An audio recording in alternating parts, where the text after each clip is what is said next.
What the hell happened? Michigan, man! What happened? No, I'm sorry. I don't even know why the fuck I would have used that. No, but seriously, what the fuck happened, Michigan? I mean, seriously. I mean, 51 points from TCU. Now, granted, TCU is a great team, right? I talked about this at Around the Talk Sports on his live stream. Talked about how this was going to be a close game. Both teams were second half teams. They're not, I did not see this as a blowout. But 51 points, I mean, this was just absolutely, I'm not going to say this was an embarrassing performance because at the end of the day, this was a very, very close, very, very close football game. But at the same time, though, I mean, Michigan did not play their best football. Matter of fact, this was one of the worst performances of the year.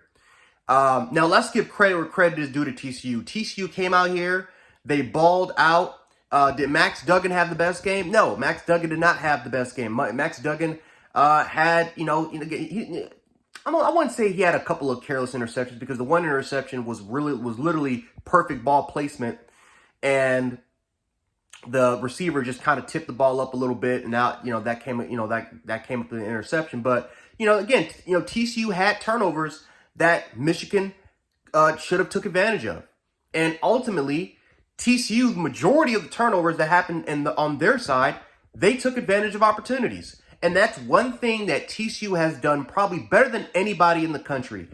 If you give them life, if you give them an opportunity.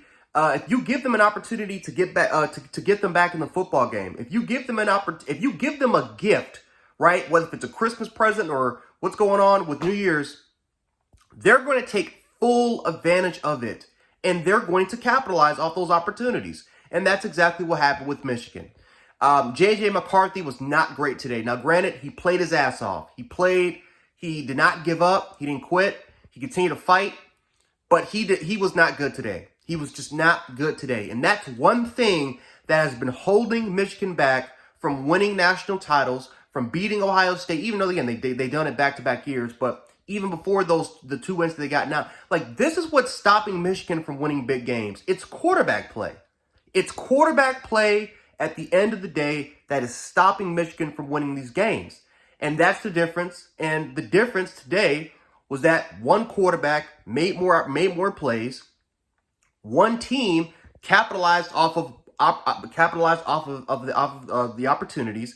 One team made more stops in crucial situations, and that's ultimately what won TCU the game because their defense wasn't dominant today.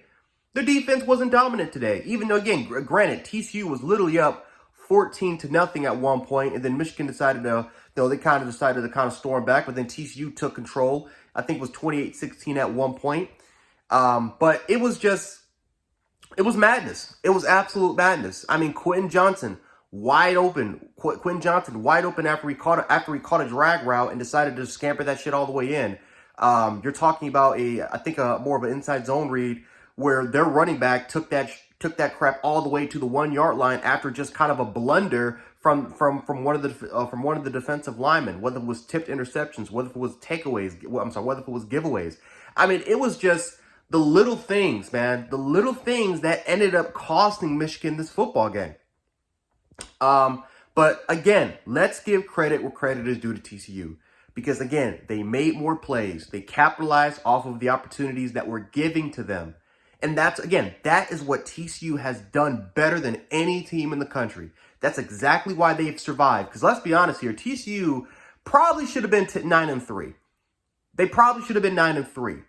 But again, when you continue to give this team gifts, when you continue to let them, TCU is a second half football squadron, right? Today they just absolutely just pondered on Michigan, almost let Michigan back in the game. Because remember, Michigan's also a second half team. They don't dominate their opponents unless it's FCS competition, unless it's kind of weaker Division I competition, or it's Ohio State in these games, or it's Ohio State in these situations. But Michigan, for the most part, they perform better in the second half. But give credit to TCU. They did a great job stopping the run in the first half. They pretty much made Michigan kind of do uncomfortable things. Now, Michigan, again, they did some phenomenal opportunities, right? They made a great, right, as far as capitalizing off of play action. but it just wasn't enough at the end of the day. It just wasn't enough at the end of the day. And you got to give TCU all the credit. You got to give TCU all the credit in the world. This was a great game, though, guys. I hope that the Ohio State-Georgia game is that much entertaining. Hopefully it is. Hopefully we don't have another blowout, because let's be honest here, I don't think that since the playoffs have started, it's always at least been one blowout. So I'm hoping that the next game could be just as entertaining as this one. But 51 points led by Michigan, and you're talking about one of the best defenses in the. I actually think that Michigan has the best scoring defense in the country, and 51 points is just not good enough. It's just not good enough. And listen, I know this is going to be a hot take. Michigan fans may dislike this video. They may not like me for saying this, but this was a failure. This season was a failure. Yes, you beat Ohio State, but beating Ohio State can't just be the end-all, be-all. Because at the end of the day, the ultimate goal, the ultimate prize is the college football national championship. It's the college football playoff national title. Beating Ohio State is not the end-all, be-all. This is the University of Michigan. This is one of the most historic programs in all of sports. And at the end of the day, Michigan had a clear-cut opportunity, especially in a year where there's not really a lot of great teams. Like, let's be honest here. There's not a 2019 LSU. There's not a 2020 Alabama. There's not let's say 2021 Georgia with their defense, right? 2022 Georgia's offense is a little bit better, but their defense last year was all-time great. There's no Alabama in the playoffs. They don't have to worry about Alabama in the playoffs, right? This was one of the years where there wasn't any dominant football squadrons. This was an opportunity that Michigan had to take full advantage of, and they fucked it up.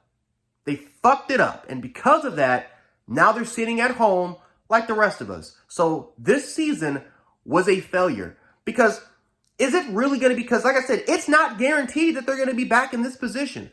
Alabama could potentially be better. Just like how we saw from TCU, there's always going to be new contenders that are going to be competing for the college football playoff. You got to take advantage of opportunities when it's given to you. And one team that, like TCU, is taking full advantage of it. Because guess what? Next year, they're most likely not even going to be back there. They might not even come close. TCU may win 5 or 6 games next year.